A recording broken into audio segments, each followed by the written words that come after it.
नमस्ते दोस्तों, आपका स्वागत है जहां हम आपको गहन समाचार विश्लेषण देते हैं।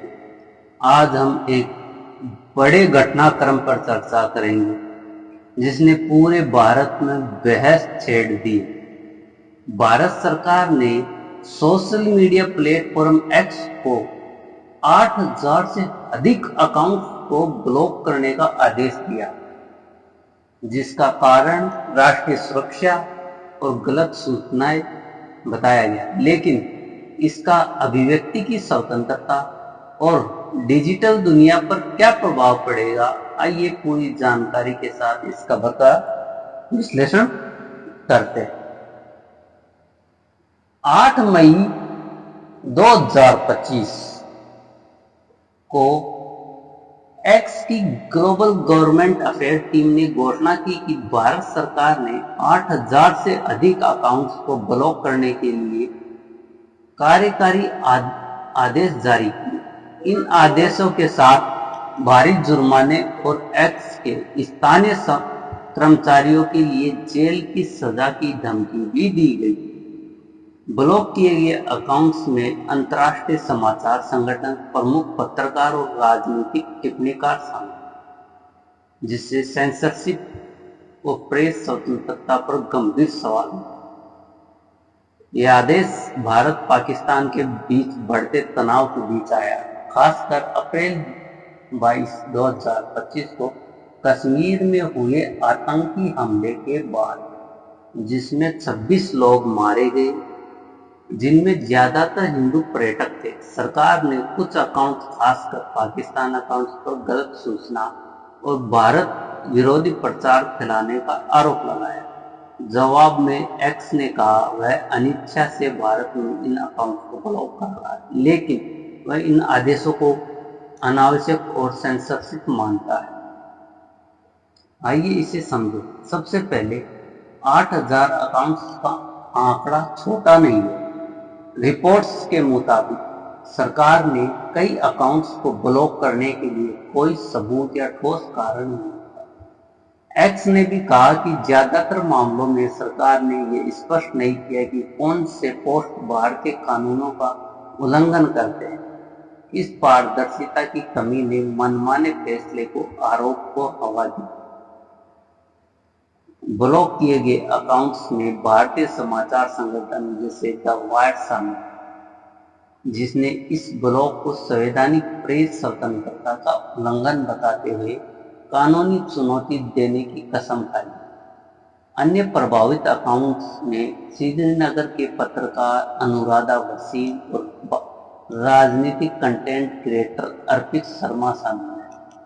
हैरानी की बात है कि एक्स का ग्लोबल गवर्नमेंट अफेयर अकाउंट भी भारत में ब्लॉक कर दिया गया जब उसने सरकार के आदेशों की घोषणा की।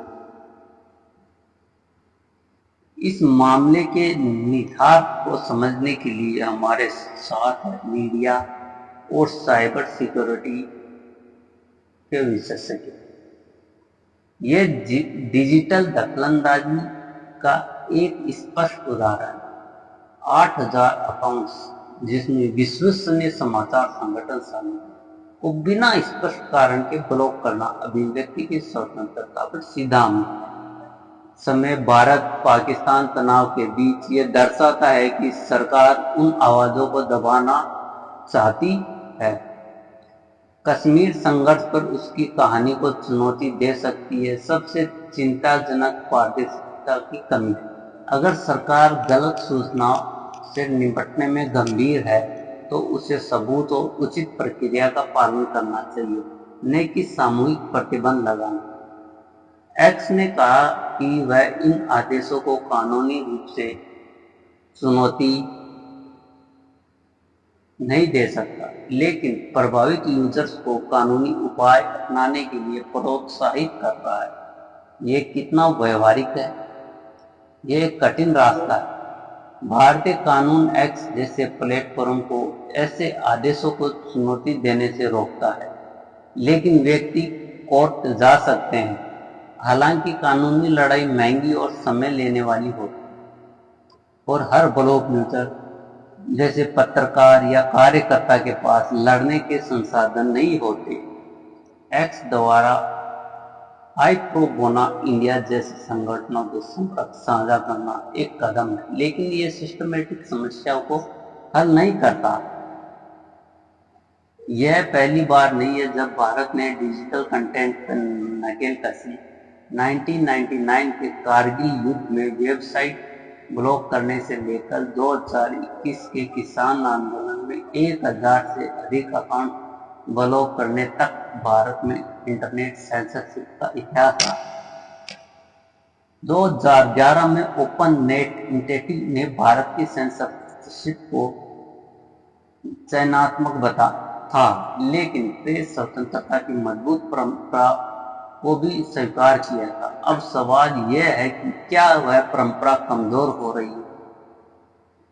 आलोचकों का कहना है कि यह कदम गलत सूचना से कम और कथानक को नियंत्रित करने से ज्यादा जुड़ा है, खासकर जब अंतर्राष्ट्रीय मीडिया को निशाना बनाया जा रहा है। एक्स पर यूजर्स ने इस विडंबना को उजागर किया जब ब्राजील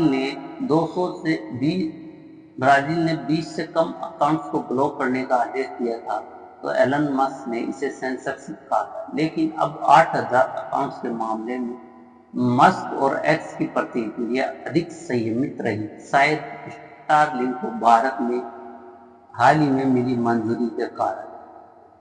सरकार की व्यापक कार्रवाई में Pakistani YouTube channel, Instagram page, यहाँ तक कि फवाद खान, आतिफ असलम जैसे सेलिब्रिटीज का कंटेंट भी ब्लॉक किया गया। भारतीय दूतावास ने बीजिंग में चीन के ग्लोबल टाइम्स पर भी गलत दावों का आरोप लगाया। सरकार PIB फैक्ट चेक जैसे आधिकारिक चैनल से सूचना सत्यापित करने का आग्रह कर रही है, लेकिन आलोचकों का कहना है कि यह सूचना के प्रभाव को एकतरफा नियंत्रित करने की कोशिश। अब हमारे साथ है संवैधानिक विशेषज्ञ। सर, ये प्रतिबंध भारत के संवैधानिक अभिव्यक्ति स्वतंत्रता अधिकार के साथ कितना मेल खाता है।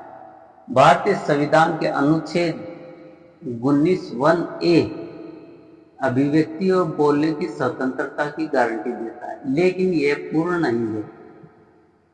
सरकार राष्ट्रीय सुरक्षा या सार्वजनिक व्यवस्था के हित में उचित प्रतिबंध लगा सकती है। यह समस्या अनुपात की है। 8000 अकाउंट जिसमें पत्रकार, समाज, पारदर्शिता, जवाबदेही का आधार। अगर सरकार इन आदेशों को छिपाती है तो यह सार्वजनिक जांच को रोकता है और मनमाने कदमों को बिना जांच के लागू करने की अनुमति देता है।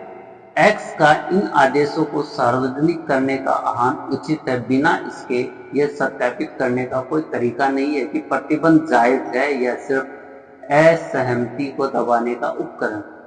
तो अब हम कहाँ हैं? एक्स भारत में पूर्ण प्रतिबंध से बचने के लिए आदेशों का पालन कर रहा है, लेकिन यूजर्स को कानूनी लड़ाई के लिए प्रोत्साहित कर रहा है। वायर और अन्य कोर्ट में जाने की तैयारी कर रहे हैं, लेकिन बड़ा सवाल यह है कि क्या भविष्य में और सेंसरशिप का रास्ता खोलेगा। जैसे भारत डिजिटल प्लेटफॉर्म और अभिव्यक्ति की स्वतंत्रता के साथ अपने जटिल रिश्ते को संभाल रहा है। एक बात स्पष्ट है, खुला इंटरनेट की लड़ाई अभी खत्म नहीं। दोस्तों, क्या आपको लगता है भारत सरकार का 8000 एक्स अकाउंट्स पर प्रतिबंध उचित था? अभी हमारी कमेंट्स बॉक्स में बताइए। हम आपकी राय जानना चाहते हैं। क्या यह गलत सूचना को रोकने के लिए जरूरी कदम था या सेंसरशिप की और खतरनाक कदम? नीचे कमेंट में अपनी राय साझा करें।